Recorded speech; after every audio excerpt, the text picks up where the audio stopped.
दोस्तों, नागपुर में हाल ही में हुई हिंसा और औरंगजेब का विवाद एक संवेदनशील और जटिल मुद्दा बनता जा रहा है, जो ऐतिहासिक, धार्मिक और सामाजिक तनावों से जुड़ा हुआ है।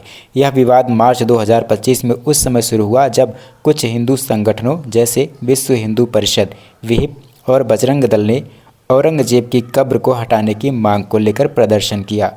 औरंगजेब, जो मुगल बादशाह था और जिसकी कब्र महाराष्ट्र के छत्रपति संभाजी नगर के खुलदाबाद में स्थित है, इसको हिंदू संगठनों द्वारा ऐतिहासिक अत्याचारों का प्रतीक माना जाता है, विशेषकर छत्रपति संभाजी महाराज के प्रति उसकी क्रूरता के कारण। विवाद की शुरुआत कहाँ हुई? 17 मार्च 2025 को नागपुर के महल क्षेत्र में छत्रपति शिवाजी महाराज की जयंती के अवसर पर आयोजित एक शांतिपूर्ण कार्यक्रम के बाद दोपहर में विहिप यानी विश्व हिंदू परिषद और बजरंग दल के कार्यकर्ताओं ने औरंगजेब की कब्र हटाने की मांग को लेकर प्रदर्शन शुरू कर दिया। इस दौरान उन्होंने औरंगजेब के पुतले को जलाया, जिस पर हरी चादर चढ़ाई गई थी।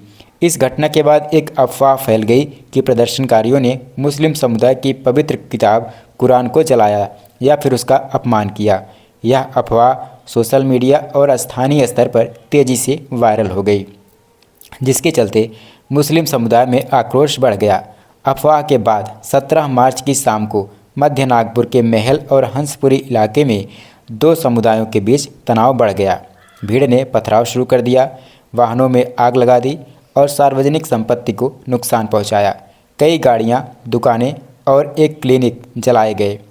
पुलिस पर भी हमला हुआ, जिसमें 30 से अधिक पुलिसकर्मी घायल हो गए, जिनमें एक डीसी पर कुल्हाड़ी से हमला भी शामिल है। उसके बाद पुलिस ने क्या किया? दोस्तों, स्थिति को नियंत्रित करने के लिए इसके बाद पुलिस ने लाठीचार्ज और आंसू गैस का इस्तेमाल किया। बाद में 60 से अधिक लोगों को गिरफ्तार किया गया और शहर के कई इलाकों में कर्फ्यू लगा दिया गया, यानी धारा 144 लागू कर दी गई। हिंसा में 38 से अधिक दोपहिया वाहन, 5 कारें, 2 जेसीबी मशीनें और अन्य संपत्ति को नुकसान पहुंचा। 5 आम नागरिक भी घायल हो गए। आखिर क्या है औरंगजेब का विवाद? आइए जानते हैं। औरंगजेब का मुद्दा लंबे समय से भारत में विवाद का विषय रहा है। हिंदू संगठनों का आरोप है कि उसने हिंदू मंदिरों को नष्ट किया था और छत्रपति संभाजी महाराज की हत्या जैसे अत्याचार किए थे। हाल ही में एक फिल्म रिलीज हुई है जिसका नाम है छावा, जो संभाजी महाराज पर आधारित है। इसके रिलीज होने से यह भावना और ज़्यादा भड़क गई। दूसरी ओर कुछ लोग औरंगजेब को एक शासक के रूप में देखते हैं और उसकी कब्र को ऐतिहासिक धरोहर मानते हैं, जिसे भारतीय पुरातत्व सर्वेक्षण यानी ASI द्वारा संरक्षित किया जाता है। इस विवाद ने धार्मिक ध्रुवीकरण को बढ़ावा दिया है।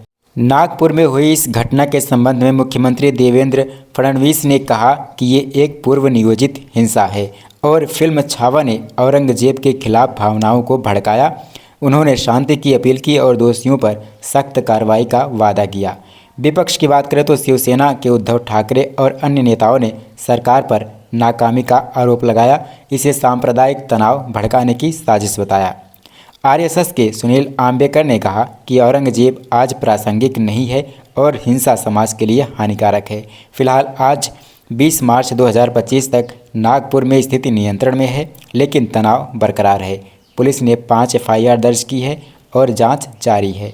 यह घटना अफवाहों, ऐतिहासिक घावों और सामाजिक तनाव के मिश्रण का परिणाम मानी जा रही है, जिसे राजनीतिक लाभ के लिए भी इस्तेमाल करने की आशंका जताई जा रही है। संक्षेप में अगर कहें तो नागपुर हिंसा और औरंगजेब विवाद एक प्रदर्शन से शुरू हुआ, जो अफवाहों के कारण हिंसक झड़प में बदल गया और इसके पीछे गहरे ऐतिहासिक और धार्मिक मतभेद थे, जो विवाद के साथ बढ़ते चले गए।